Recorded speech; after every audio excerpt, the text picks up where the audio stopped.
Good evening, everybody. I am the beautiful Challenger Mode Daniel, and welcome to this podcast number one, A New Hope. I'm joined by the usual regulars, War Volden and Hansel himself, but we got our special guests in today. We have ourselves the amazing Flakes, Ryan. Cheers for joining us, Ryan. And also Chris, the chicken wing specialist himself. Chris Stealth joining us in from Bristol. Boys, thanks so much for coming along tonight. Hope you're both well. Yeah, good. Thanks. Thanks for having me. I mean, it's a bit of a last-minute thing, but yeah, I wasn't doing anything else tonight anyway, so I thought I'll come give some words of wisdom. Well, we were going to drag in the Norwegian Overwatch community to come and sit and share some of their opinions, but what with the Norwegian Overwatch community being so huge, all five of them are flown over to Shanghai apparently. So. What we have to do now, we should do some more formal introductions. So let's start off with our special guest. We're joined by the amazing Flakes. You've probably seen him casting esports for the last, I was going to say the last couple of years, but as I've discovered this evening, he's only about 5 years old. So I'm an esports baby. He's an esports baby. So in his relatively short tenure within the esports world, he's been absolutely freaking everywhere. And we're really looking forward to getting his insight on, on esports generally. We're also joined by Chris Stealth. Now, Chris is a caster for CSGO and Overwatch, if I remember correctly. Yeah, mainly Call of Duty, but CSGO and Overwatch as well. COD as well, everybody's favorite is that still game. Alive? I'm keeping it alive on my own. These shoulders are just, hunched over constantly. Yeah, back in there and everything, just carrying the game forward. Stealth and allié, that's it, isn't it? Stealth and allié. Oh my god, please no. No. No, can't go in the same sentence. I mean, come on. We've been live for 5 minutes and you've already triggered him. I'm out of here. We're joined by Hansel, all the way from Norway itself. Hansel, you'll see Hansmunt. Hansel's my nickname for him. Hansmunt. And you can find him casting Overwatch for ESL in Norway, amongst other things. Also got a fantastic range of t-shirts I discovered last week, which you can order from his Twitch channel. So you should go and check that out, especially if you like to see dank as fuck pub battlegrounds games. I got tilted just watching. Okay, so you should go and check those out. We're also joined by the amazing War Volden, owner of Lithium Esports, also casting for ESL in Overwatch and CSGO. And of course, I'm the beautiful Challenger Mode Daniel from Challenge Mode, amongst other places. We've got a hot show on the lineup for you today. We're going to be discussing the Overwatch announcements that have come out recently with regards to the Global League. They've got 7 teams finally signed up. Someone's dug very deep into a very deep pocket, I guess, to pay for those slots, and we'll be going a little bit more into that. We're going to touch on Dota 2's Invitational, notably the fact that their crowd-funded prize pool is larger than it's ever been before, and we're going to discuss that, but also whether that premise could work for other esports. And then finally, we're going to hit off on the PGL major that's going to be starting out next week, and I guess kind of expressing some opinions about not only the event, but also who we think is going to do good in what I think is going to be one of the most even tournaments ever when it comes to CSGO Overwatch. CSGO majors, that's for sure. CSGO Overwatch. Made a new game. Yeah, CSGO Overwatch. Yeah. Have you heard of it? Do you think someone will pay $10 million for a franchise? Oh my god. I mean, talk about great segues. Let's start off with that then. So that's the big announcement at the moment. Blizzard's finally announced that we've got 7 organizations that have dug deep enough to buy into one of these franchises for Overwatch for this global league, which is due to start very soon. Maybe expect delays here. 2020. But what is the initial expectations on this? Let's start off with Camp Overwatch. Come on, Hansel. I'm really interested to know, if I stuck $10 million in your pocket right now, would you be buying the Oslo Orgasms a slot for the Overwatch League? No, probably not. I mean, It's a camp Overwatch don't believe it. I'm to be honest, I'm seriously surprised that people actually paid $20 million for a slot. I mean, it's crazy. When we talked about some of this stuff earlier, we were actually discussing Robert Kraft. And yeah, it's that's blown my mind because I name dropped Robert Kraft a couple of weeks ago when we were talking about the premise of this show, and I was like, someone like Robert Kraft, he's got loads of money, he might maybe, but it's still a lot of money to him. And then sure enough, a couple of weeks later, Robert's bought a team. Yeah, it's almost like I knew. Yeah. Yeah, but I mean, this entire league will make or break esport as a whole, in my opinion. So, I mean, it's important that not only the community of Overwatch, but the community of esports actually do help hype it up and make it successful. Otherwise, we are set back at least 15 years. I think it'll certainly It's kick expensive, us back 5 though, or 10. Oh, good, gotcha, Yeah. mate. I mean, it's the 20 million was the number I quoted, right? It's 20 million is the number I've read, and there's also no guaranteed revenue share until after 2021. Yeah. That's a long time. Mm-hmm. So I think, from what I've understood, Noah, who you guys will probably know from Immortals. Noah Winston's found the funding to buy the slot for Los Angeles. And not Robert Kraft. Who is it that's bought into the New York franchise? That will be Jeff Wilpon. Yeah. Of course. So they bought into the New York franchise, and the rumor is that those two slots have cost $20 million. The rest of them are between 10 and 15 for the other locations, which include Boston, Massachusetts, Florida. It's been tagged as Miami and Orlando. That's something we can go into later on, I'm sure. But Miami and Orlando, or Florida, the Florida slot. We've got one for San Francisco as well.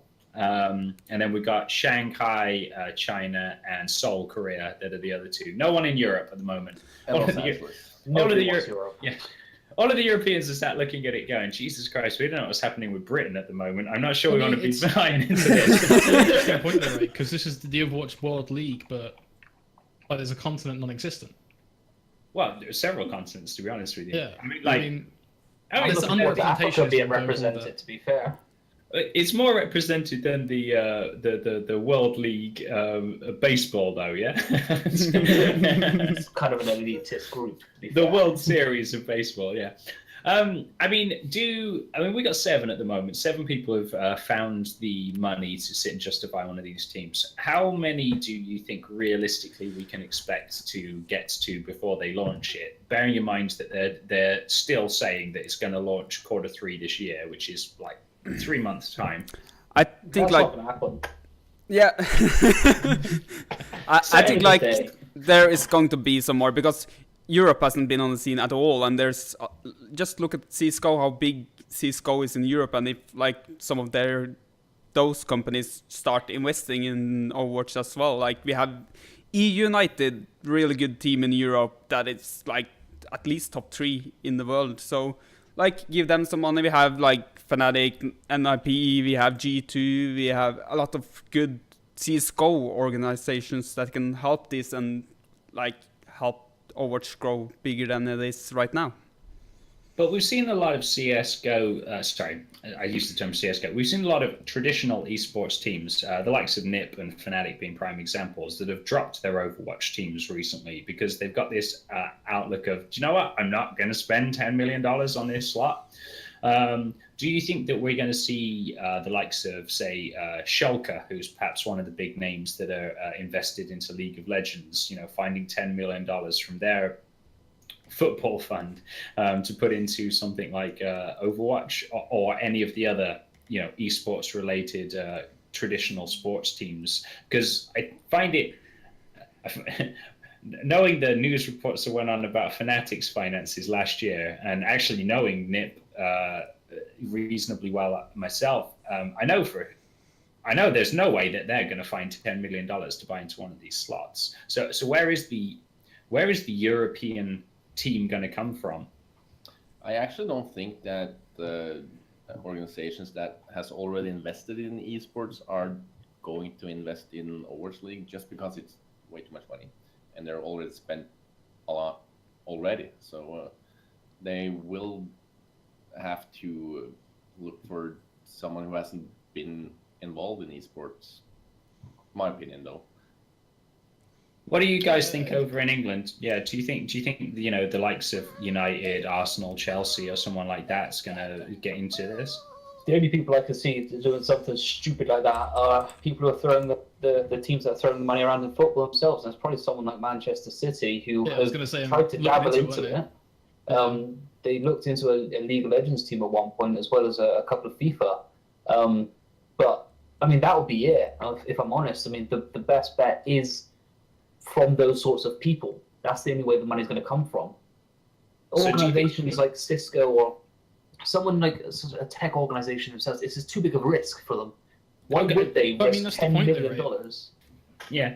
This whole target, like the way it's almost been marketed, you could argue, and some of the companies they've got involved within other spots, it's all been about getting non-endemic organizations in. I mean, that's what was just discussed like 5 seconds ago, was the idea that it's going to be people who aren't in esports coming in and making those risks, taking those plunges. I mean, I look at the list in front of me and I see, 3 sports teams, 2 businesses that haven't been involved. I see a mobile game developer who, from at least this very short amount of information I have, I mean, correct me if I'm wrong, but Kabam haven't really done much within the Overwatch space being a mobile game developer. I mean, Kabam's hugely successful in its particular market over in the East. But not Overwatch, and that's the thing. Yeah, it's not Overwatch, yeah. Yeah, they're another non-in-depth, like, I don't know if they've done esports stuff on mobile, perhaps. Maybe they're taking that leap of faith as well. But even then, still, this is a big risk for them. I mean, being a game developer, it's always going to be hard for them to risk jumping into another game's market. I mean, NetEase is probably the one that makes the most sense because they're the main distributor of Overwatch in China. Yep.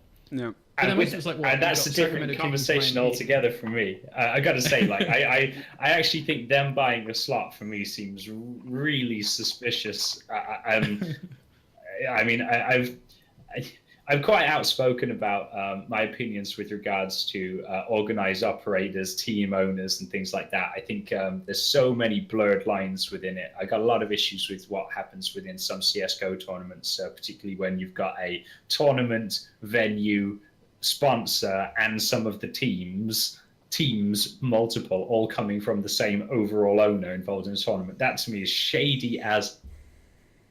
And China's not known for being, like, above board with regards to some of its things. Yeah. I mean, you only need to look at the last week and a half's news. They've just started the CSGO league there, and they've already had to ban 2 teams for, like, throwing matches. It's like, what? So you're running for 5 minutes. How have you already got cheats? I mean, the CSGO scene in China has a very rough relationship, to say the least. But, I mean, to be honest, I think as much as you can always talk about China as the go-to for examples of that, you do find lower levels of that in other regions as well. It's just China tend to have it more, thoroughly, so to speak. No, but I don't think that's... Scandinavia-wise, we had one recently. There was a CSGO King of Nordic had a game thrown between a Swedish and a Finnish team over here in Scandinavia. So, like, yeah, I mean, it happens all over the place. So it happens. I mean, for me, they're just like... I think this is, you've got so many different things you can go into. That kind of feels like small fry in comparison to some of the bigger issues. I mean, you could get stuck on talking about NetEase, but I mean, just what about the fact that you've got these big organizations like Lionsgate? Lionsgate getting involved is a very big one because they're huge. Yeah, and that's an interesting leap. And I mean, one of the topics you and me have discussed this, and I saw someone else mentioned it as well, is the idea that if, for Lionsgate, for example, if this is one big gamble that doesn't pay off, will Lionsgate then come back into esports, or will they just say, you know what, screw esports, we're done with you? Well, of course, and that's the big worry. And Hansel picked up on this earlier with his perspective of if this goes well, if it goes badly, literally, we're going back 10, 15 years. And I saw this when I started in the industry sort of 10, 15 years ago myself. We had, CGS, which was the best thing since sliced bread, which failed dismally, set us back a decade. And we've all had to work really hard to climb our ways out of this. But if we're looking at non-endemics investing, be it like capital investment, sports or big businesses investing these kind of figures, and straight up with you, like Robert Kraft, I think we looked into it, has $40 billion worth of money. Something like that, yeah. Which is, I mean, he is nearly as wealthy as I am. Okay. Yeah. But I mean, if my kids ask me for like 10 euros, I'm like, well, hold on a second. What are we spending this money on? $10 million, which is what the slot in Boston would have cost him. But plus, on top of that, comfortably probably $1 million a year just to run a sports team anyway, where by the time you've paid the players, the coaches, the staff, the accommodation, the travel, yada, yada, yada. I mean, this is a really, really significant investment. And if it does go tits up, then none of these people are going to invest in esports. I mean, I'm going to go as far as to say none of these people are ever going to invest in esports again. And it does worry me, particularly with something like Overwatch, which Blizzard designed to be an esport, but it's not proven itself yet, has it? I mean, we don't really have any real competitions going on at a professional level. Yeah, but I think that's the problem is coming from Blizzard sides, because they're going to be so secret and they are going to, we're going to have this big thing and we're not talking about it and we're delaying it and nobody knows what's happening and we're not allowed to like make our own leagues. We in Norway have tried with Gamer.no is doing a tournament for the Norwegian scene and has done that in CS and League of Legends for many years now, and it's going great, but not a lot of teams are that stable because it's Norway. Yeah, and also it's not just Norway; it's really up and down all over the place, and you can see this even with the popular sort of esports teams. TSM tried to sign an Overwatch team, and they basically got 2 or 3 players. I mean, the story with TSM. I feel so bad for the players who actually signed because they fucked them over. Yeah. They really did, because they basically 6 months of their career was utterly fucked. I mean, we could do an entire show about that, and I know it's been covered by. I think it's been covered by like plenty of other sort of journalists within esports. Yeah. So anyone listening in, if you do want to go and find out about that, I strongly urge you to go and have a look up on that. I'm pretty sure that Thorin, Richard Lewis and Thorin might have done a piece on it. Thorin especially. Yeah. But I mean, they have done it. I mean, they really screwed it up. And then we only need to look at like even local teams closer to home. Flakes has just disappeared. Hopefully he'll be back with us in a moment. Is that other teams, the likes of NIP and Fnatic, and insert other teams here. I keep going back to those two for some reason. Anyone think I live in Sweden now? But the reality is they've all taken up these teams and then dropped them super fast with regards to it. We could honestly sit and chat about this for absolutely ages and ages and ages. But I mean, let's try and sit and wrap this up to a certain extent. Chris, do you think that what do you think we as the community, we as people that are perhaps viewed and watched by some people that have some influence over the community that we take part in, what do you think we can do that's going to be able to allow this to grow and succeed, if anything? Do you think there is something that we can do? We just need to get behind it as be there for these events and show our support. I mean, that's what we really can do at the end of the day for any growing esport, especially one that's wanting to push boundaries and become something out of the ordinary. For something like Overwatch to really grow, we really do need to stand and basically just be there for them, because we know this is going to be a very, very tough time for them, especially with this first season they're planning on doing. I don't see it going well, but if we show up in our numbers, we do what we can to represent, it might just work out.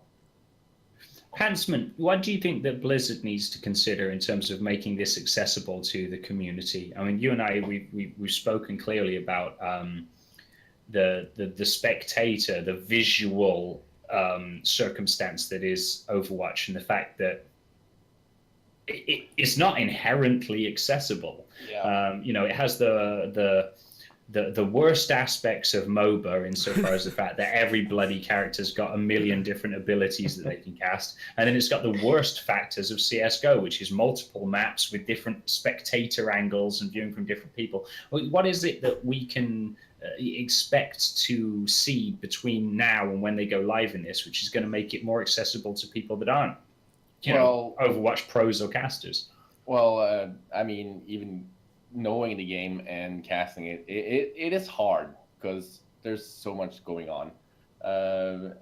I mean, Blizzard has said that they were going to look at the spectating mode and see what they can improve. How they're going to do it, I do not know. I mean, they're started to use a little bit more like overview. If it is good enough, people actually don't like it. For the viewers who know Overwatch, they don't like it that they've started to use so much overview. But for new people that come and watch the game, it's a bit more easier to get into it, in my opinion. So I kind of like the changes they've done there, but they need to like restructure the whole setup, to be honest. But the thing is that they're being so secretive and are not willing to give the community much at all, which is, I mean, it might be their downfall. If you watch other so-called esports that Blizzard has done, like the WoW PvP arena, yeah, I know you like that. I mean, they don't open it up for the community to like make their own tournaments, and you need to have special permission to distribute the content and so forth and so forth. That they're really just killing the whole community by doing it. I mean, with Overwatch, they started with, I like to call it the Riot model, which that they're going to do everything themselves, which I think is a huge mistake. I would have hoped that they took a little more like a Valve approach, at least for a couple of years, and then slowly transitioning into that kind of Riot model. But I mean, See, the interesting thing about the two approaches, and it's easy to use these great developers as examples, the Riot model and the Valve model, is that Riot have kept hold of their baby. It's their baby. They decide what happens with it. They control it. Whereas Valve's been very much more open to allowing outside influences, you know, the likes of ESL, PGL, etc., which we'll get onto later, to have more influence on their tournaments. And I think when it comes to growing an esport, the Valve mentality of allowing external people can really develop it as an actual esport. And League of Legends was actually a unique example of what it was. But the thing about the Riot model is that League of Legends became successful because of how many competitions they had with the likes of Casper, with the likes of ESL, IEM, when it first started out back in season 1, season 2. I mean, hell, they had the season 1 World Championships at DreamHack. You know, that's how they grew it. And it's only after it was, oh yeah, this is an esport. This is legit. This is an esport. It's only at that stage they created the LCS and turned it into what it is today. And I think you're right in a lot of respects. You know, they needed to make it a recognized esport before they got this wise idea of this global league, and we will have to see. Shout out to a couple of people that are waving and pulling faces at us in Twitch chat. Have and BX3 and Dr. Slime and Save Bambi says, that Hansel guy, like Rapunzel in the guy version. Yeah, maybe. I prefer to think of Hansel. He's so hot right now. Zoolander memes. Volden, let's finish it off with one last question for you then, Volden.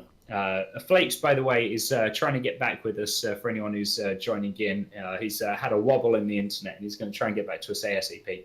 Volden, let's finish it off with this one. Now, you haven't got $10 million. I'm sorry, mate. I'm not giving you the $10 million that you need to buy a slot. I'm going to give you 10 euros. If you're a betting man, are you going to bet on this succeeding, or are you going to bet on us all scratching our heads and worrying what went wrong? Like, I'm hoping it will succeed, but it's a bet, man. You know, yeah, this bet doesn't go both ways. You know? But if I had like $10 and I would have tried to bet on it, but yeah, I'm skeptical to this, because if Blizzard would have done a different approach, yes, it would have succeeded, but they are just screwing up for themselves, to be honest. But yeah, I would give it a chance. It feels like long odds at the moment, but we will have to see. Yeah. Right, guys and girls, that is topic number 1 out of the way. We shared some opinions on Overwatch, the amazing news that 7 people have more money than sense, and that we're going to be looking forward to that starting in Q3, albeit hopefully it's going to be the Ryanair version of Q3, i.e. might be slightly delayed. So we'll have to see. We're going to cut into topic number 2 now, which is going to be talking about prize pools.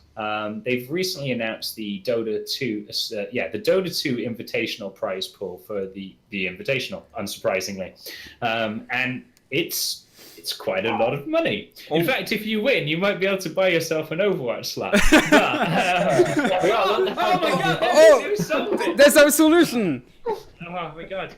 So we'll get, what cities become with V? The Vermont, the Valve Vermonts, or something like that. I don't know. Sounds terrible. Don't do it. Yeah, it sounds terrible. the well-known team of Vermont. Yeah. Anyway, the Invitational's announced its prize, and it's phenomenally large. Once again, I mean, last year's was record-breaking, and once again, they've blown the records out of the. Just completely out of the water. Have you got the exact figure there at the moment, Ooh. I do. Okay, go ahead. 20,836,758. Oh. And that's still growing. Yeah, they have a month left. Yeah. 35 days or something remaining. Yeah. I mean, that could be up as much as 22 to 25 million by the time we actually run into it. And Jesus. I mean, when you kind of compare this to prize pools for some of the events that are going on in other esports, I mean, we've had the majors for CSGO. In fact, we'll be talking about another one in a bit, and the prize pool for that is $1 million. And that's a big prize pool, man. I tell you what, yeah, there are 16 teams that are gunning for a good chunk of that. But I mean, the invitation is 20 million. And we're not here to talk about Dota 2 or who we think we're gonna win it. We're talking about it from the perspective of crowd-funded, prize pools. At the end of the day, like people that love their esports, putting their hands in their pocket and paying for this prize pool for this massive event. Now, it's worked incredibly successfully for Dota 2 through the internationals that they've had, and the prize pools have been growing. I remember the first one was about like 10 million, and at the time I was like, holy shit, that is a lot of money. It blows my mind to see it growing above the $20 million figure. But the question I've got is, do we think that something of that ilk or that nature could work for other esports? And maybe not even the types of League of Legends, which has tried it at last year's World Championships. We see similar for CSGO. But what about some of the other like esports, the likes of Rocket League, for example, which is becoming increasingly popular, or maybe even one of the sort of mobile titles like Clash Royale or Vainglory. Do we think this sort of crowdsourced model works? And what is it that's so bloody special about the package that they sell for the international that makes it something that everybody is willing to dig deep and buy? See, for me, the crowdsourcing is a great way to make the money for the prize pool. 100%. I think it's amazing. I love to see it as well. I sometimes get involved with it, not so much with Dota, because it's not one of those I play, but I did do so with League of Legends when they did it a little while back. And it's something I would do with Counter-Strike. Now, obviously, they do like stickers and graffitis, Yeah. Which I got involved with quite recently at the Atlanta tournament. So it's something that can certainly happen. But for the likes of my esport, Call of Duty, it could never work. Basically because the game changes too much. It changes every year. So by the time the World Championships have come around, which is in August, you only have about 3 or 4 months to use that in-game item until the new Call of Duty comes out. At which point you've lost your purchase, and it's all a waste of money. So it's only something that really works for a game that is that has longevity, is Exactly. the same game to all intents and purposes. The likes of Dota 2, League of Legends, CSGO, something which has like tenure, and although it has updates, it's still fundamentally the same game. Exactly that. That's why I think it would work very well for Rocket League also. Yeah. Their obviously systems slightly different than the fact that they do crates that you cannot purchase and that you have to play to get. So it would be a little bit more difficult to do, but I suppose they do the purchases of certain cars. Yeah. So certain cars they could purchase. If they just change it up a little, it's available for them as well, and everybody can play Rocket League, and it's so easy to play, and like it's so community friendly. So yeah, that can be a big game in the future. So if you could get like a black and yellow car with Na'Vi written on the bonnet, or a car which had like Lithium Esports. When you jumped up in the air, wings came out of the side in the shape of an Alliance A. You think people would be like, oh yeah, shit, I'm representing my team. Buy that. Yeah. I would buy that instantly. Yeah. It's like with skins for CSGO. Like people like all these guns. If you're watching this, by the way, Rocket League, trademark, okay? Alrighty. But yeah. Yeah, if you look at CSGO, you have skins for like every weapon, and in League of Legends you have skins for all your champions and things like that, and people are appealing to want those skins because it looks cooler, and it's a lot of money in these kinds of things.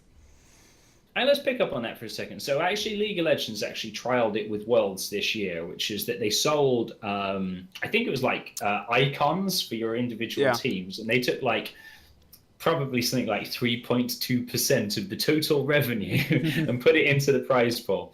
Now, I think one of the things that's really stand out for the international is the fact that I think above basic costs, they put all of the money into this prize pool. It's certainly a ridiculously staggering percentage that they put into it, which is why this revenue stream gets so high.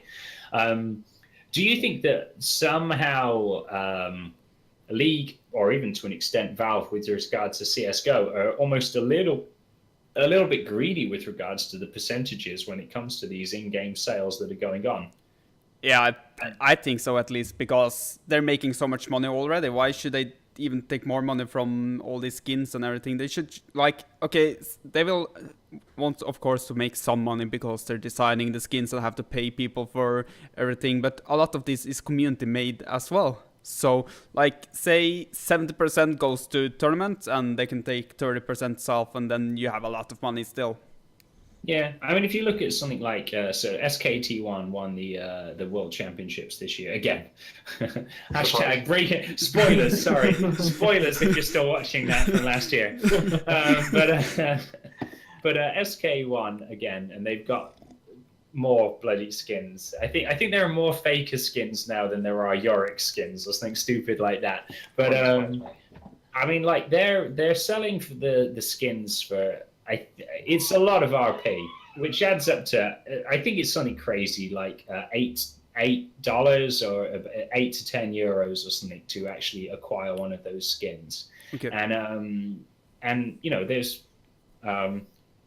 12 million players or something stupid. Insert I definitely not got 2 accounts. Sort of here. Do you? I mean, it just makes me think that it would be very, very easy for them to turn the World Championship prize pool for League of Legends into at least $10 million just through crowd-sourced funding. And although a game like Rocket League, actually, I don't even know what the prize pools, Rocket League prize pools. I'm pretty sure it was like 500,000 was the latest one. Okay. So it wasn't like in the millions. But it's really good. It's definitely not. So because I think they had 100K at DreamHack, if I remember rightly. Yeah, they had 100K prize pool at DreamHack, which is good. Don't get me wrong. Yeah. You know, it's pretty and good. A lot of that comes from sponsorship. But if Rocket League built a formal like strategic partnership with someone like DreamHack and sold like DreamHack related skins and teams related skins for a special series of tournaments that ran through the course of the year. I mean, DreamHacks are running all over the world now. This weekend we got Valencia. Next weekend we got Atlanta. We've got the DreamHack Summer and Winter event. There's one in Tours. There's one in Romania, Cluj-Napoca. I mean, they're everywhere at the moment. But if they ran like 3 tournaments a year, just 3 tournaments a year, which they referred to as the Rocket League majors. I'd love some word other than major, by the way. Please feel free to post me a thesaurus. Rocket League Grand. A grand, yeah. The Grand Rocket League. Ooh. The Grand Rocket League, yeah. Or just insert something grandiose here. You know what I mean? And they sold skins to do with those that were exclusive to those events. I mean, those prize pools could easily become several 100,000 and suddenly like legitimize Rocket League. Arguably even more than it is now, and I'm not saying that it isn't a legitimate esport. Rocket League really is. I sat and watched some of the finals that happened at DreamHack Summer this year, and was staggered by the coverage and just the overall thing. So, do we think that something like this could really work for games above and beyond Dota 2's international? And if so, why the hell aren't people trying to compete with Dota 2? What is it that the Dota 2 game and community, or what it is that they're selling that makes it special? Well, it certainly could be done. I mean, Dota have proven that one. I think it certainly could be done with the likes of Rocket League and League of Legends. The fan base behind League of Legends most certainly could push it, I think, beyond Dota, with how many people are watching concurrently. So it certainly could push beyond the spectrum and could go towards the 25 mil if they would pull their fingers out and stop being so goddamn greedy. Yeah. I think that's the one thing that lets them down, is that some of these companies and organizations that run these tournaments want the money for themselves so that they can then put on a better show for the broadcasting purposes, despite some of them being shockingly bad.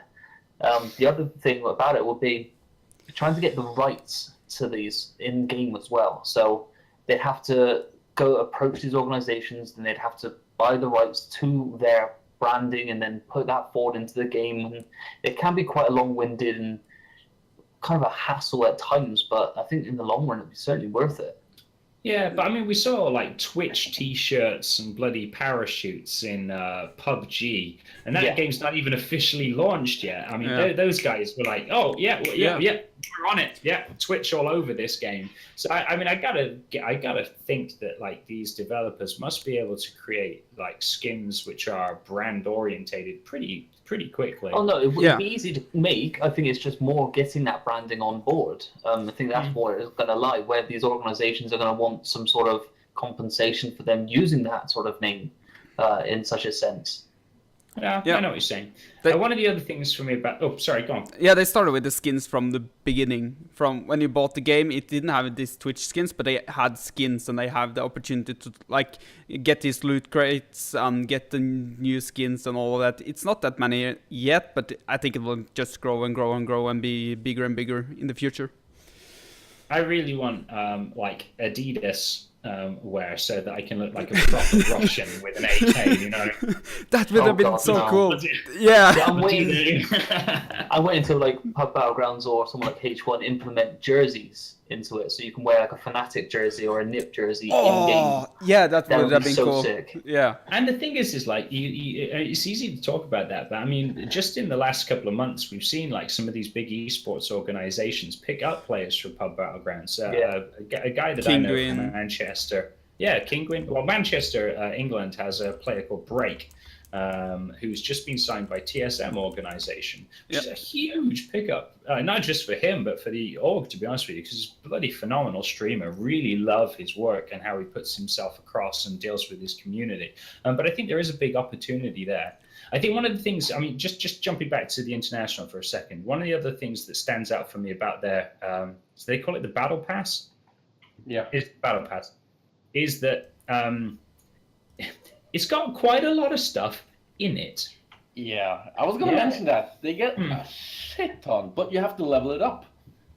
Oh, that's the thing. You can I either buy a level 1 battle pass, which is for $10, or you can buy a level 75 for $37, and it goes all the way up to level 1000. What is the difference?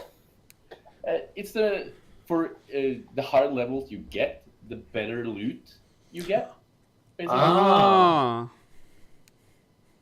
that's pretty cool. They also they do 25% of all battle pass sales goes directly to the prize pool. okay, but So 25%. Wow, do you know what? That's actually less than I expected. Yeah. Which also means that the Dota community is pretty load of cash on it. That means Valve are going $60 million. Anyway, but I mean, like, you know, all joking aside, I mean, you know, the reality is that there's still a hell of a lot of money that people are spending. And actually, the tiering up thing, I think, is a really clever way of doing it. Because if you're like buying the base version for say $5, you know, everybody can get in on that. But you know, if you do feel like spending a little bit more and it multiplies or increases the rarity, I guess you'd call it, of those sort of crates or those loot drops that you're getting. You know, you get some pretty cool stuff there. And like, how we all like those skins. I see you guys playing CS:GO with your fancy knives and your guns, which are not camouflaged in any fucking way. Well, and here's me who swears down that the best Karma skin's the one that you actually get normally anyway. But that's a different story. Oh, hashtag League of Legends. Yeah, I agree on that League of Legends front. But see, any of the skins that I get in any of my games, I tend to just sell on. So, like in Counter-Strike, the knives, I had a knife about 2-3 months ago, just randomly off of a crate. I literally just opened it up. I was like, oh, I got one in my inventory. Got a knife in it. I was like, oh, sweet. Let's see how much this is going for. 180 quid off of just £2 spent. I was like, this is better than betting on the football. So I did that. So I actually had a knife that was worth around $1,000, and I got scammed from it. No. Yeah. I just want to mention something. I had a Dragon Lore. I sold it, bought myself a sofa instead. Yes.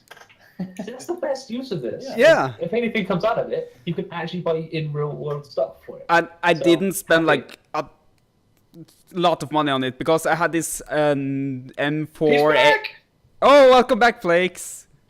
I had this M4A1S Knight, and I bought like 9 other high tier but like cheap skins and just did a trade contract, and it was a 10% chance. I can't hear you. Damn. Oh, damn. You need to mute your Skype. You need to mute your Skype. You should be in Discord now. So Skype should be muted now, right? Are we good? Yeah, we're good. We got you. You're welcome back. We're back. Woo! We have internet. We searched far and wide. We went through many caves, but we got there. We did. On the hunt through those caves, did you find any of the missing Al Qaeda? I don't know. Wow. I don't know, man. There were a lot of spiders. There was a lot of generic stuff. We didn't quite see any terrorists, but I think we're good. I think we're good on that front, unfortunately. You know, I hate to we've just been talking about CS:GO, so obviously terrorists are like apt for this conversation. Yeah, I feel like this is nice little segue there again. This is no political agenda. Let me assure you. Let's just take a quick moment to talk to Twitch chat a second. Hey, I am HSK corrected me by saying it wasn't Icons, it was Championship Z and Championship Ward Sales.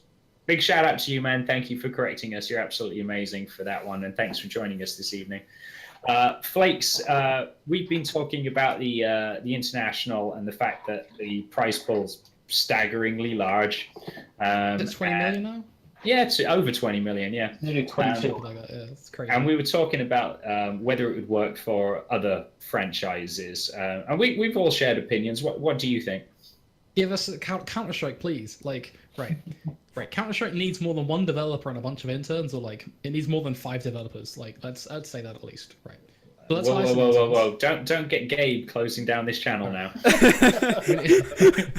we need more developers, right? We need more stuff like crowdfunding. I don't see why. Right, it's working in Dota 2. Why can't we do it in CS:GO? We'd have the exact same success. I'm almost sure of it. I mean, People are still lapping up money from stickers. Yes, pro players have come out and said in the past that some players now are not making as much as they have done in the past from majors from sticker money. But even with that said, people are still buying stickers ultimately, still seeing a huge amount of stickers bought. I mean, just look at the Hyper and PGL, the golden stickers, for example. Everyone's all over those golden stickers. The Olaf Meister's one's amazing, because I didn't realize you could fit the word Olaf Meister onto a sticker that small. The beauty of it is just the creativity the players put into it as well. You know the Olaf Meister? So small. But no, I think you're right.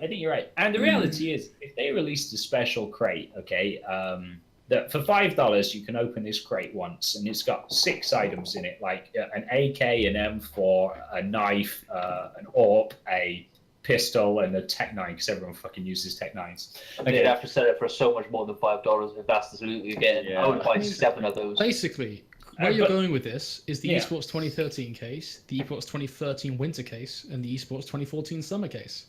They had different objectives, but they were Esports cases. Why don't we just bring them back and have the proceeds of those cases going into a tournament? Going towards a tournament, like a major, insert other word for major here. No, I totally agree with you. And we were also talking about the fact that something like Rocket League, at the moment you've got all the cars and stuff. If Rocket League went into partnership with a big we use DreamHack as an example, but insert your favorite LAN festival here. We're not picky, although DreamHack would be ideal.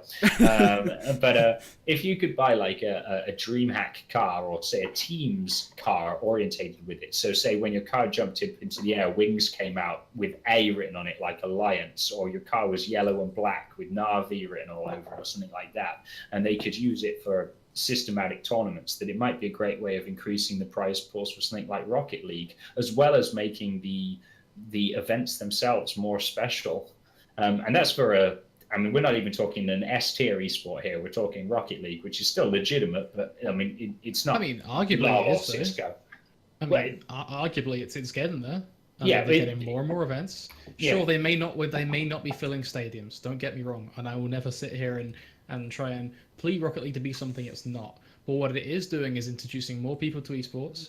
It's getting more younger people involved. I love the fact that more younger people are getting involved, because at the end of the day, it's a game that they can play on their Xbox, that they're just running around and they're just kicking a ball around. There is no, I gotta say, the argument of CS:GO or anything.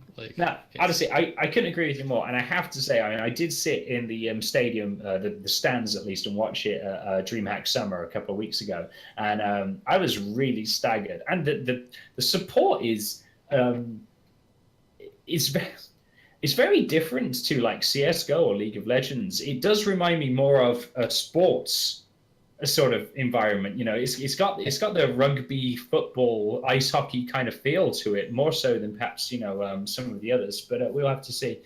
League of Legends had a national great feature called events, like you can make tournaments and give prize pool, great way how to support community. But big boom with buying stickers were also because they grow in price after tournament, because you can't buy them anymore, and a lot of people bought them for the major just to sell them on afterwards.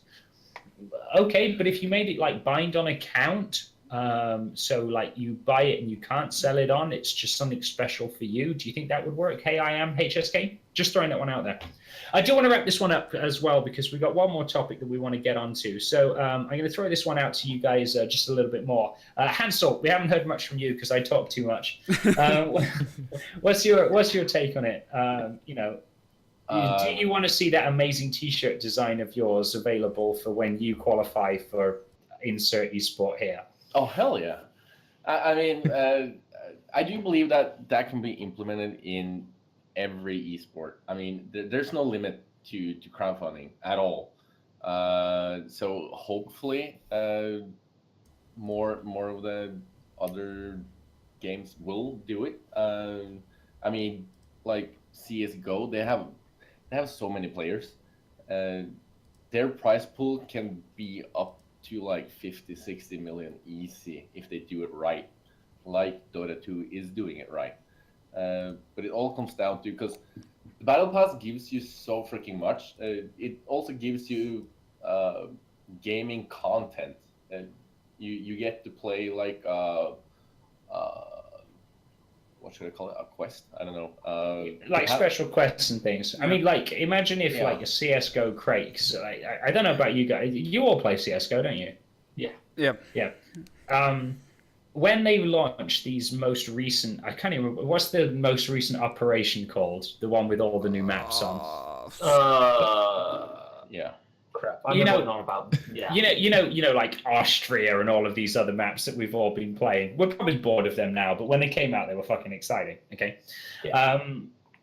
Like, if you bought a battle pass and it gave you access to a map that only you and other people could play on, this isn't open just to, you scrubs, you ones without the Skrilla, okay, you can't play on this map. This is for the pimp daddies, the ones that have shelled out the cash for it. So, sorry, I don't know what came over me then. I thought I was Thorin for a minute. No, like, if you could buy like yourself a pass that gave you access to this exclusive map that only you could pay on because you paid for this extra special event or something like that, that would be pretty cool, to play on literally a map. And the map could be fucking like tagged to hell. It could be sponsorship heaven, I'm going down the HyperX long into like, Jesus, insert sponsor here, connector and stuff like that. The racer connector. I'm behind the Coca-Cola van, okay? I also see that they have their own cup, so you can their own tournament for people who bought the battle pass to play in. Oh, that's pretty cool. That's interesting. Yeah. That's something I should get in on, isn't it? Challenger mode the next time round. FYI, challengermode.com. Yeah. No Puggerino. Cool. Well, guys, look, I think we got a pretty nice outlook on that, viewing this sort of crowdsourced funding. It's actually been a really interesting chat. You guys have got some really incredible opinions on that. Let's on, right? Yeah, damn right. And hopefully you'll be on again in the future with better overlays. Hydra. That's what it's called. Man, I should have known. We've been watching this all the time. We open CS so much, we just forget what its name, because we have it up all the time and like, oh, okay, it says something. Work, and don't mention, There are times when I literally get up, I log into my computer and just open CSGO without even thinking about it. It just becomes normal, right? Oh yeah, CSGO is open. Like, what am I actually doing? I don't know. I've got like 1,000 hours played. But played 3 times, you know what I mean? Right, let's move on to this last topic. And this last topic is going to be an interesting one. We're still on the topic of CSGO in some respects. Last weekend we had Cologne, which was an ace event. Really, really good event put on by the guys from ESL. This weekend we've got DreamHack Valencia, where some teams that I have heard of, namely the ones that probably didn't qualify for the major, have gone to play. But we're talking about next weekend. Next weekend's the big one. It's major time again. All right, it's the PGL major. It's the first one that's been hosted by PGL, and we're heading on into it. And I think, and at least for me, and please correct me if I'm wrong, you guys might be like, it's just another event. But for me, I'm super freaking excited about it, because the minor qualifiers was one of the most beautiful events that I've ever seen. Their overlays, the stage, the setup. I don't know if you guys happen to see what the coaches had to look at. They had this large screen up with the 5 views of the players and then a map view that the coaches could sit and look at, which I thought was staggeringly amazing.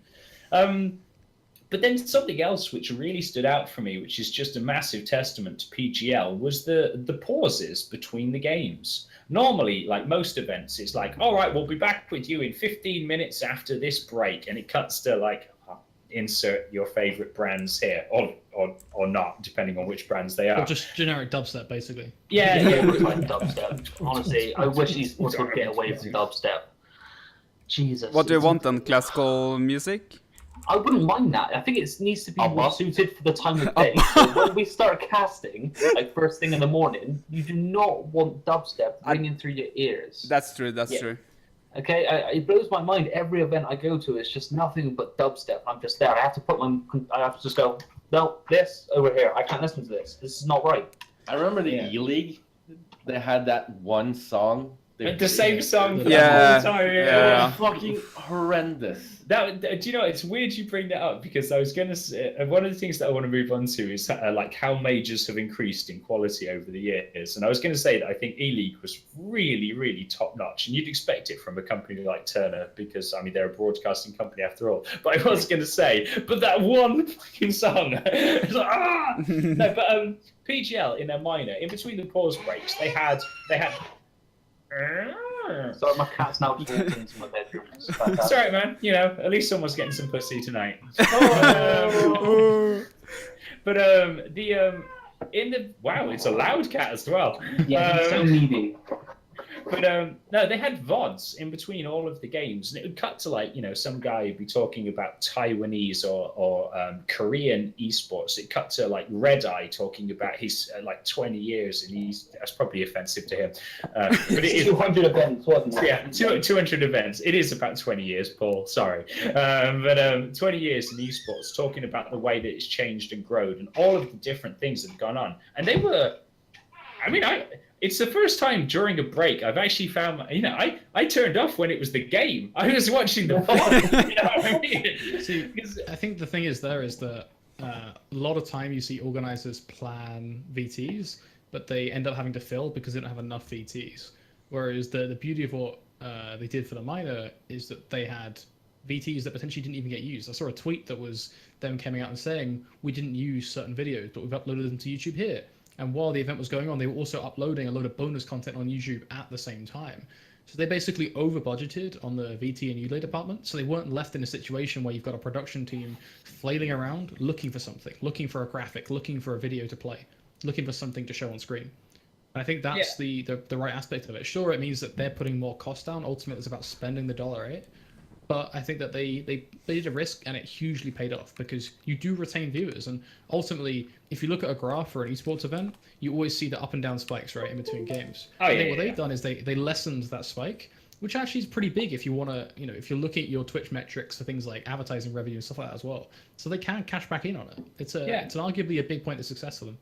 No, I really was. It really is. And just, I mean, everything about heading into it. I mean, before we even get into the teams and who's going to be playing, there's something else I want to pick up on is there is everybody's favorite Thorin isn't at PGL, but from what I understand is he actually turned it down as opposed to wasn't invited. But their actual talent lineup for the event is pretty amazing. We've got the aforementioned Red Eye Paul Challoner going along. We're going to see Scoots back on the stage. They've wheeled him out of the retirement home to let him out one more time. We've got like Yanko, Sponge, Moses, for Flaren, you know, giving their analysis alongside Natu from Finland. They've got the top-notch commentators in. We got Sadokist and Henry G, who I happen to love. We got the big man Bardolph and DDK. They've got Anders and Semler. I mean, it is just an absolute who's freaking who of talent this year. And sometimes you look at some of the people on the talent list and like, oh, they've invited them, have they? But this time it's like, oh no, all of these people are absolutely it's just a big legit. Is Machine missing from that? Machine is not doing it. What? It's a question of, do you want Machine or do you want Red Eye? They both do various different things, and I'm okay with that. I like the fact there's a change. Yeah, I mean, I love Machine to pieces. I love Red Eye to pieces. They're both wonderful people. It's nice to have a welcome difference. Yes, you could argue, you know, as I just used the phrase creme de la creme myself, you want the best of the best. Well, who is the best? Red Eye and Machine, they both excel in different things. Depends on what style of hosting. Well, actually, I think I know why Machine's not there. I think he's at the Gfinity series this weekend. There could be somebody. I have a feeling that he would have went to PGL instead of the Elite Series. Just throwing that out there. No, I think he would have done, but I think because he wasn't asked to do the PGL, he went to Elite Series. Yeah. So what? Why not, right? There's only one man I know who turns down big events. And he's turned it down. But I mean, I do think you're right. Machine isn't there, but I mean, aside from Alex not attending, I do think the lineups are incredible. Yeah, absolutely stacked. So what do we think about the, I mean, let's move away from the talent, the production, and the amazing things that PGL have set up. Hansman, you know, what's your sort of take in terms of the sort of teams that are attending this year? Because, I mean, this isn't an event where you're like, oh well, these guys are going to win. It's just a case of who finishes in the top 8. Is that fair to say? Yeah, definitely. I mean, you have so many good teams here. I mean, you got FaZe, you got North, you got Astralis, Immortals, Virtus Pro, SK, and Fnatic, and Gambit, and Penta, and Navi, and G2. I mean, come on. This is going to be a close one. Who do I think will win? FaZe. You think FaZe? Yeah. That's a big call. That's a big damn call. What about you, Volden?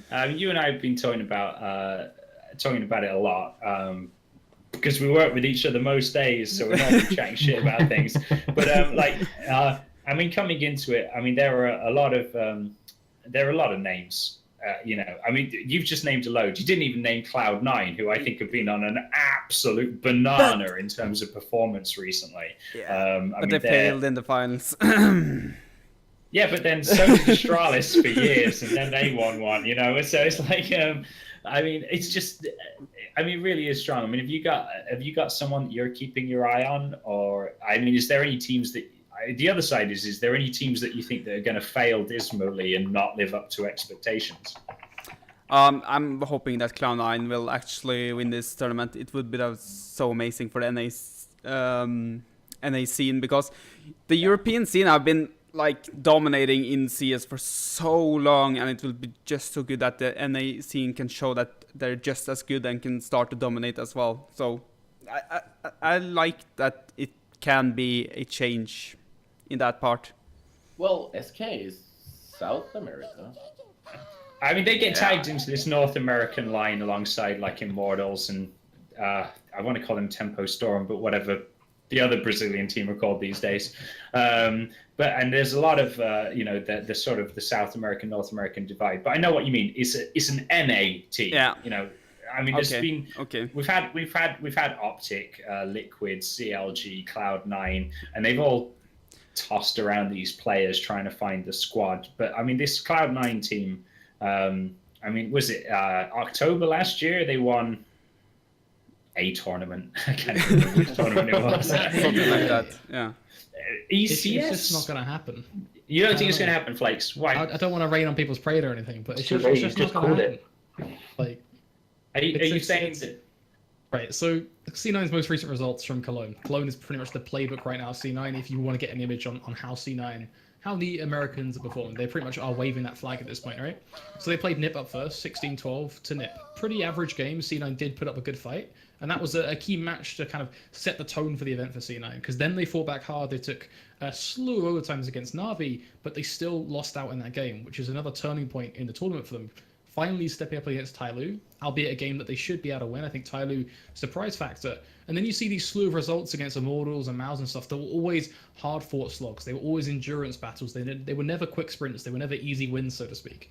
So I think for me, the big thing for Cloud9 is walking away from Cologne, where they did show up well, obviously, considering where they placed in the tournament after all. I mean, yes, SK did kind of 3-0 them at the end of the day in the finals, but that is what it is. You still have to look at, right, are they going to learn in between this tournament and the major? And are they going to be able to show up at the major at all? I mean, looking at the major, their first match is against North. The second match could well be up against someone like Big, or Vega Squadron, or Penta, or Flipside, or Fnatic, Gambit, or Mouse. The potential for C9 to have to face those teams as well makes it, for me, yes, it could well be a possible run, but predict them to win the whole thing, they're going to struggle to make top 8. It's going to be a very hard graft for them. So now I appreciate that I've already spent $10 million and $10 tonight. You're a gambling man at its finest. I don't even know where it's all coming from. Sorry kids, we're gonna have a quiet Christmas this year. Well, you got the $10 million back. But Flakes, I got another 10. I got another $10 here. Okay. Now, you don't need to be biased towards Fnatic. Okay. Don't panic about it. There's no pressure on it. Okay. But here's your $10. Where are you putting your money? I'll put my money on SK. SK. And it's a simple choice. For me, they represent, the values that I appreciate. At ECS, they were one of 2 teams that spent nearly every free second they had sitting down in the practice areas and actually studying and improving. where a lot of the teams took the opportunity to take a break, which I respect that as well. I respect the fact you need to take a break at times, and it's not great to be in the game 24/7. But SK, they sat down, they said, you know what, if you want something, you've got to go ahead and play for it. So they just keep playing CS. It's the Korean mentality that we see from a lot of esports, which is play if you want to be the best. I know exactly what you're saying. On the topic of SK, and I do want to pick up on this just very quickly, is that the SK that have won tournaments recently versus the SK that won 2 majors last year is a different team. Yes, the players are largely the same, okay? But last year it was fast, run, gun, high skills, fast plants, domination. Whereas the SK that we're seeing this year, whilst it's still based around Fallen, Coldzera, and others, is such a slower, methodical, considered, it's all about being dynamic. Yeah. It's about basically having a line that they can constantly control from left to right on where they're standing. So, you know, you consider the left side to be that passive slowness, that right side to be that aggression. They're always running up and down. You're never 100% sure as their opponent exactly where they are. I mean, you listened to it. I did an interview with Fool, and I asked him about this because I review SK as a team who define the meta right now within Counter-Strike, one of the leading teams who get away with it. And, you know, I used the phrase chess then, and it fits now as well. In regards to that line, you're always playing a game of chess against your opposition. They go from being super aggressive to breaking out of these defaults and just pushing short Mirage, for example, out of the blue, to forcing that first frag, to being super slow and waiting for you to make your move so they can capitalize on your weakness within your play. And that's, again, why they're one of the best teams in the world right now, is because of that, because they have the read on the game, and because also you have a bunch of players that can pop off. Let's not kind of beat around the bush and try to talk strategy. SK are filled to the brim with talent. No, it is. I mean, I don't think there's any doubt in that. I mean, we've been talking about the likes of Fallen and Coldzera for years as some of, if not the best players in the world. But Taco, I mean, there's a big phrase going around in Cologne last week, which was "Vaco Taco," because like some of his plays were just out of this world. But Fur and Phelps, both come in and just.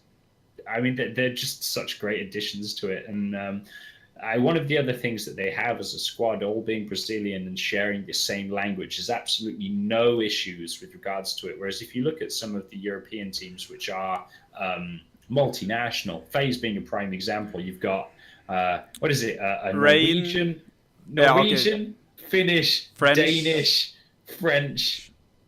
Swedish. Where's Nico from? He's from... he's coach. Bosnia, Serbia, forgive me, one of the former Slavic countries. But I mean, that's a country where they don't share a language amongst any of them. And that's tough, even if they do speak good English. But yeah, no, SK coming into this certainly looking strong. What about you, Chris? I mean, is there a team that's got you excited at the moment? Yeah, well, watching SK play last weekend was phenomenal. So I'd have to swing their way, but I'm a bit of an Astralis fanboy. I actually love those guys, and I love the way that they've played. So I if I had that $10 that you're so freely handing out at the minute, I'm going to put it on them. You've already had 10, haven't you, tonight? Or did I haven't taken any money from you. All right, 10 million on an Overwatch team. It's given $10 to play. Yeah. Wow. You mentioned Astralis. I think there's a very fair point that has to be said, which is we hype up a lot about SK and we talked a lot about them, but Astralis all deserve the same treatment. Again, on form, again, proving they can be a team to be reckoned with. FaZe, the same story. North as well could prove to be very exciting. And Underdogs, another miss point. Mouse and Space Soldiers could prove to be two of the most exciting storylines of the tournament. I mean, Space Soldiers, we've never seen some of these players. No. Not Space Soldiers. Why am I thinking Space Soldiers? Who am I thinking? Penta, Vega. I'm thinking Vega. Sorry. Oh, Vega. So I've been Vega off as a team who I don't expect to do very well, but they bloody well could at the same time. I mean, a team like VP who is so inconsistent, you never know. Oh, good God. I mean, Vega could totally pull off surprises against some They're within teams. the box in my head of like... So, I mean, the reason I get them confused with other teams is I literally have a box in my head of, you got 8 teams who could just bring these upsets. KPI doing it at Valencia, beating Envy. You literally get a basket, just throw a bunch of teams in there, like teams like Vega and such, and basically you never know what they're going to do, but who knows, they could turn up to the server and be exciting. played on Challenger mode 2 weeks ago. Just saying, KPI. Come back, please. Yeah, I know you might be too big for us now, but yeah, no, I know exactly what you mean. But I suppose there's that question of the winning a best of one versus winning a best of three, and there's a lot of teams here. Big's another one. They're a team that can like cause surprises. On the back of Tabson, sure to God, surely the best bloody CS:GO player not on a major line up at the moment. That guy is phenomenally talented. Right, Handsman with your big lip. What?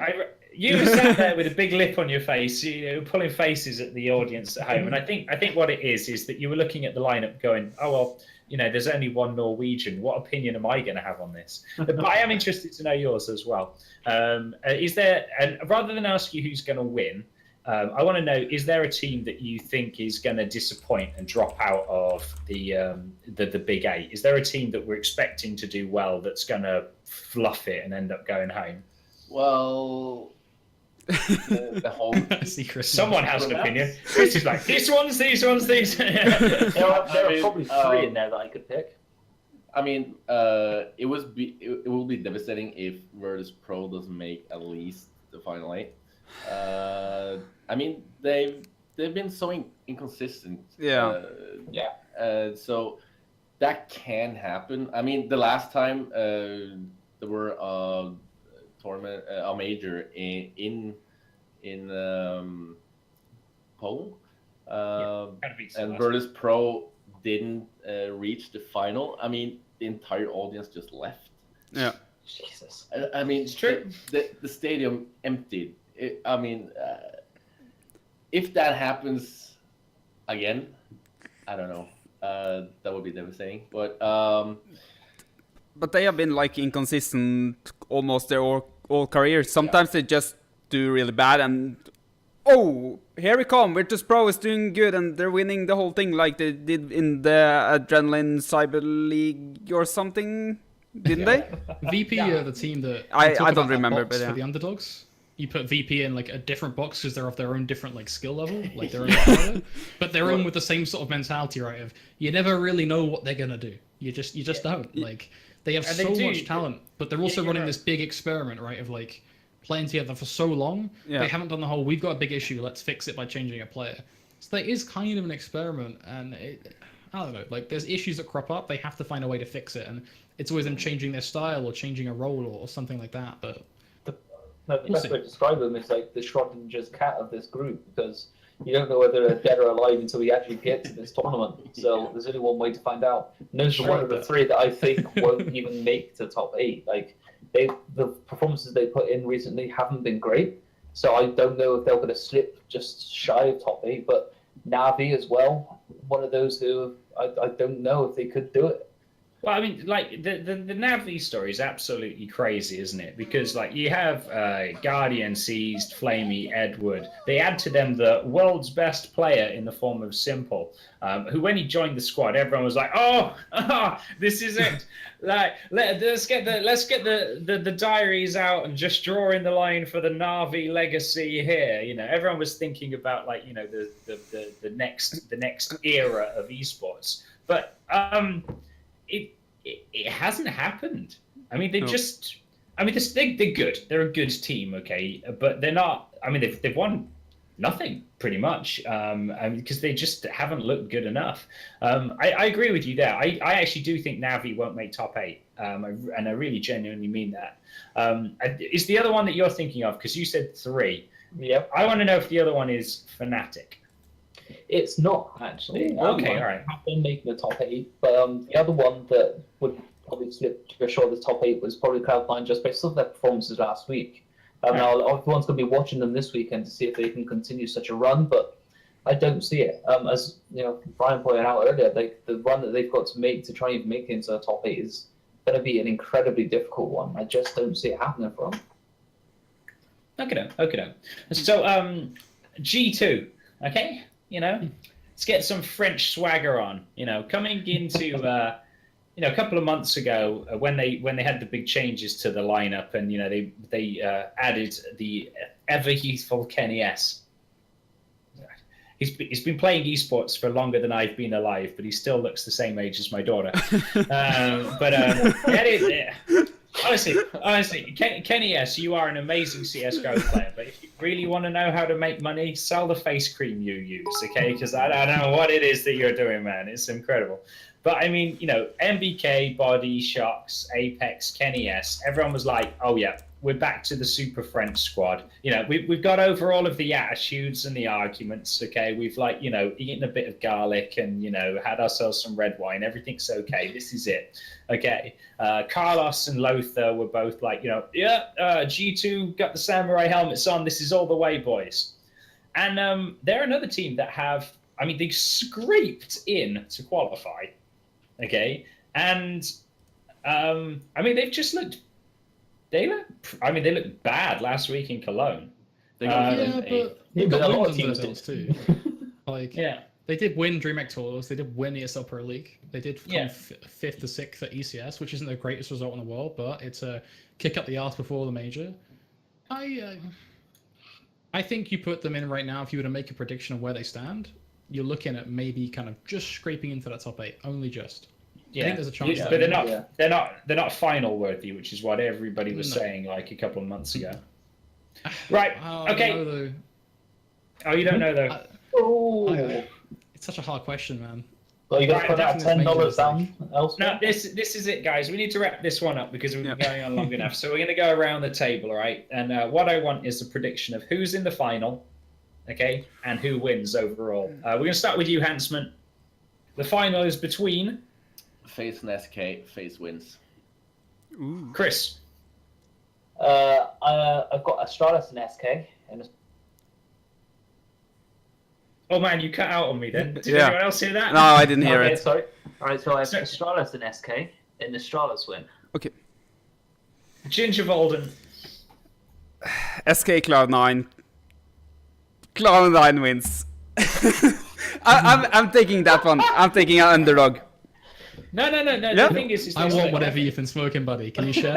I want it. The thing is when he takes that €10 that I've given him and puts it on Cloud9 and they do win, you guys will all be like, fuck, I wish we'd listened to Volden. And Lithium Esports. How much could you make? Okay, and Lithium Esports will be playing in the Overwatch. I don't remember. Overwatch League. Playing in the Overwatch League, yeah. Come on in, Flakes. I'm looking at Fanabet right now. What's the cost to bet on C9 winning the major? Let's have a look. I bet it's 30 to 1. I bet it's 30 to 1. Oh, they haven't got bets open for the actual winners. They only got 18 to 1. Is it 18 to 1? Is it 18 to 1 for Cloud9 to win outright? Do you have some more money, Daniel? I'll be honest with you, mate. I think that's actually pretty reasonable odds. I thought it'd be 30 to 1. Mate, I love Cloud9. I don't think I had a chance. Throw a tenner on it if you believe, I guess. I don't know. But in terms of predictions, I have to go with what feels like the sensible prediction, the almost common one, which would be a combination of Astralis, FaZe, and SK. If I was to say who would it be personally, I'd probably go with Astralis, SK, but I reckon it'd be a 2-1 win. I think it'll go the full 3 maps. Be close. You don't know where it's going to go. Interesting. I think it's going to be a VP SK final. Ooh. Okay. And I think the SK will win it, but I think the VP will perform because it's in Poland. All right. And much the same as like last year, I saw Ninjas in Pajamas win DreamHack Malmö, and they played well, but they were carried by the crowd. Okay. I really do think the VP are going to turn up and be the VP that we've been talking about. That's my predictions anyway. Guys, look, we're going to have to cut it here because we've been talking for a lot longer than I actually initially intended. Although it's been lovely. I mean, what a great chat. It's been absolutely fantastic. So first things first, thank you so much to everybody that sat and joined us tonight. We've had some amazing chats going on in Twitch chat all at the same time as well. We're going to be trying to do these probably roughly once a week, so you might get to see some of our special guests back again, but you'll be able to see Hansel and Gretel. Sorry, Hansel and Volden again. So let's just take this time to say thank you to everyone. So first, Flakes, thank you so much. What are you up to over the next week? The next week is going to be sit back, relax, and watch Counter-Strike. We've got Sounds so much like cool stuff. Like, why do anything else when you could just watch CS, man? Honestly. That sounds absolutely fantastic. What about you, Chris? Have you got anything on the pipeline for the next week? Where can people see you? Yeah, I've got a few appearances for Jinx to work myself, and then I've got a big project that I'm actually going to be working on over the next couple of weeks, where hopefully you'll see me a lot more on a few more of your screens. Excellent. This is good to hear. Hansel, aside from watching you be crap at pub battlegrounds, where else can people see you over the next week? Well, I will definitely be watching the CS:GO, of course. Maybe I can't reveal too much, but Norway Cup International Football Tournament for kids. For kids are going to do some esport event. Oh, maybe see me there. Who knows? So that's interesting. There. Seems like a bit of a wink, nudge going. Yeah, I'm kind of getting that. Oh, we'll get on to mine in a minute. Here's his nudge, wink, wink. Mine's not subtle at all. Wolf Alden, what about you? What are you going to be up to for the next week? I'm going to be your slave as always, and of course stream on this channel. Yeah, you can find Volden on this channel. He does stream things. He was streaming Towerfall, the 8-bit classic Archer game the other day, which was fucking hilarious because I've never seen someone so bad. So you should check that one out.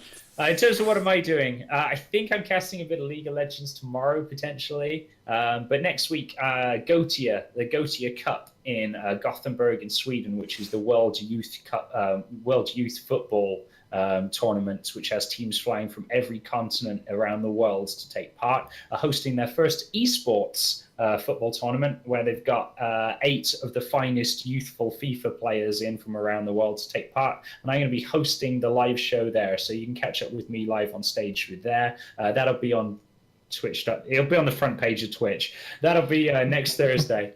So if you guys want to catch me there, we're going to be back with another one of these podcasts. We're going to try and do it again next week. We don't know what day it'll be yet, so just stay tuned to just keep your eyes open for it. In the meantime, guys, thank you so much for joining us. It's been really special tonight. I've enjoyed every minute of these conversations. And to all of you guys in Twitch chat, you've been awesome too. Have yourselves a fantastic week, and we'll be back with you guys soon. Take care. Bye.